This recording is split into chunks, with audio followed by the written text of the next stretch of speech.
Osmania university, Kakatiya యూనివర్సిటీల విద్యార్థులు వీధుల్లోకి వచ్చి రాజకీయ నాయకులు అలసిపోయినప్పుడు ఇక మీ వల్ల కాకుంటే పక్కకు జరగండి, తెలంగాణ రాష్ట్రాన్ని మేము సాధిస్తామని ఆనాడు విద్యార్థి ఉద్యమకారులందరూ కూడా ముందు భాగానే నిలబడి తెలంగాణ రాష్ట్రాన్ని సాధించారు. అందులో భాగంగానే శ్రీకాంతాచారి కావచ్చు, కానిస్టేబుల్ కిష్టయ్య కావచ్చు, యాదయ్య కావచ్చు, ఈశాన్ రెడ్డి, వేణుగోపాల్ రెడ్డి లాంటి వాళ్ళు ఎంతోమంది పిల్లలు తమ జీవితాలను సర్వం త్యాగం చేశారు. వాళ్ళు త్యాగం చేసినప్పుడు వాళ్ళకి తెలుసు వాళ్ళు చనిపోవడం ద్వారా వాళ్ళ కుటుంబాలకు తీరని నష్టము, కష్టము వస్తుందే. కానీ లక్షలాది మంది తెలంగాణ విద్యార్థుల జీవితాలలో వెలుగులు వస్తాయి. తెలంగాణ ప్రాంతం బాగుపడుతుంది, స్వయం పరిపాలన వస్తుంది. ఈ స్వయం పరిపాలనైనా మా జీవితాలలో మార్పు తీసుకొస్తుంది అని చెప్పి వారు ఆనాడు నిర్దిష్టంగా ప్రాణత్యాగాలు చేసి తెలంగాణ రాష్ట్రాన్ని సాధించారు. కానీ వాళ్ళ లక్ష్యం నెరవేరలేదు. తెలంగాణ రాష్ట్రం అయితే వచ్చింది, కానీ వచ్చిన రాష్ట్రంలో ఏ ఆకాంక్షల కోసం ఆ పిల్లలు ప్రాణాలు ఇచ్చిండ్రో ఆ ఆకాంక్షలు నెరవేరలేదు.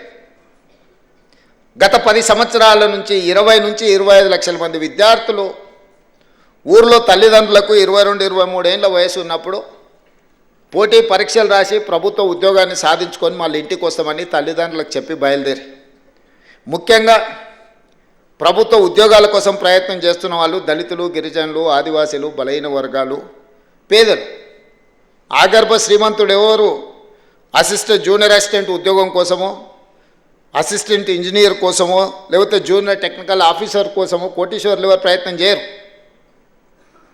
99% పేదవాళ్ళు, చదువుకున్న వాళ్ళు ఈ రాష్ట్ర నిర్మాణంలో భాగస్వాములు అవ్వడమే కాకుండా తమని కనిపెంచిన తల్లిదండ్రులు ఈ రకంగా కాస్త జీవితంలో సంతోషాన్ని, కనీసం వాళ్ళు పడ్డ శ్రమను మర్చిపోతారని చెప్పి పేదవాళ్ళే ఈనాడు హైదరాబాద్కు వచ్చారు గ్రామీణ ప్రాంతాల నుంచి. వచ్చేటప్పుడు తొవ్వ ఖర్చులకో, లేకపోతే ఎక్కడో ఒక దగ్గర తెలిసిన వాళ్ళ దగ్గర ఉండడం కోసమో, లేకపోతే యూనివర్సిటీలలో అడ్మిషన్లు తీసుకొని ఉన్నత చదువులు చదువుతూనే పోటీ పరీక్షలకు సిద్ధమైంది.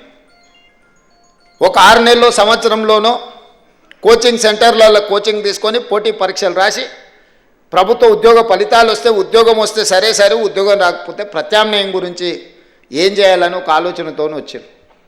సంవత్సరం లోపల తేలాల్చిన విద్యార్థుల భవిష్యత్తు గందరగోళంగా మారి శాశ్వత నిరుద్యోగులుగా హైదరాబాదు నగర వీధుల్లో తిరుగుతుంటే 10 సంవత్సరాలైనా ఆనాటి ప్రభుత్వం పరీక్షలు నిర్వహించలేదు.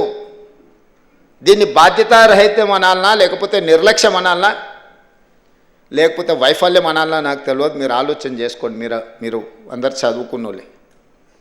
ఈరోజు డిసెంబర్ 7, 2023 నాడు నేను బాధ్యత చేపట్టిన తర్వాత ప్రతి డిపార్ట్మెంట్లో గత 10 సంవత్సరాలుగా ఇచ్చిన నోటిఫికేషన్లన్నీ, నిర్వహించిన పరీక్షలన్నీ, ఫలితాలు విడుదల కాకుండా కోర్టు న్యాయస్థానాలలో చిక్కుముళ్ళన్నీ, ఒకవేళ పరీక్షలు నిర్వహించిన ప్రశ్నపత్రాలు జిరాక్స్ సెంటర్లలో అమ్ముడువైన పరీక్షలన్నీ, ఈ కోచింగ్ సెంటర్ల చుట్టూ ఇన్ని లక్షలాది మంది తిరుగుతుంటే ఇది మొట్టమొదటి ప్రధాన సమస్యగా మా ప్రభుత్వం భావించి 10 సంవత్సరాలు నోటిఫికేషన్లు లేకపోతే పరీక్షలు నిర్వహించకపోవడం, న్యాయస్థానాలలో చిక్కుముళ్ళుగా ఉన్న వాటిని అన్నిటిని ఒక్కొక్కటిగా పరిష్కరించుకుంటూ 57,924 ఉద్యోగ నియామక పత్రాలు ఎల్బీ స్టేడియంలోనో లేకపోతే రవీంద్ర భారతిలోనో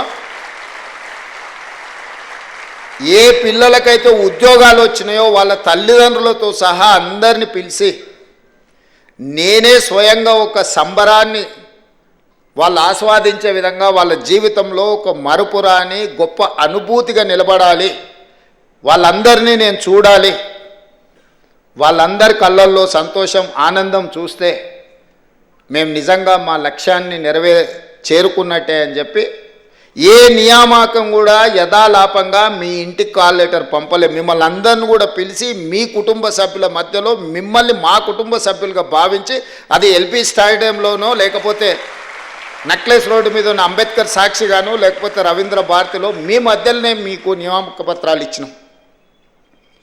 ఇవాళ వాళ్ళు మాట్లాడుతున్నారు ఇవన్నీ మేము నోటిఫికేషన్లు ఇచ్చినాం, నీ నియామకాలు కానే కావాలి.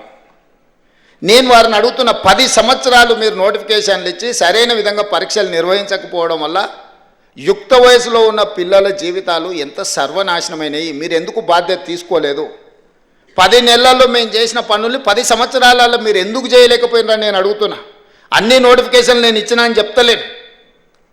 కొన్ని మీరు నోటిఫికేషన్లు ఇచ్చారు, కొన్ని మీరు పరీక్షలు నిర్వహించారు, కొన్ని ప్రశ్నపత్రాలు మీరే అమ్ముకున్నారు, కొంతమందిని ఉద్యోగాలు మీరే అమ్ముకున్నారు, కొన్నిటిని మీరే నోటిఫికేషన్లు ఇచ్చి మీరే వెనకాల నుంచి కోర్టులలో కేసులు వేయించి వాటి మీద స్టేలు తీసుకొచ్చి ఏ ఉద్యోగ నియామకాలు చేపట్టకుండా మీరు నిర్లక్ష్యం వహించడం వల్లనే కదా ఈ 25 లక్షల మంది నిరుద్యోగ యువకులు ఆలోచన చేసి ఇక మేము మిమ్మల్ని ఉద్యోగాలు అడగం, మేము మీకు ఇచ్చిన ఉద్యోగాలను ఊడగొడతాం, మా ఉద్యోగాలు మేము తెచ్చుకుంటామని కదా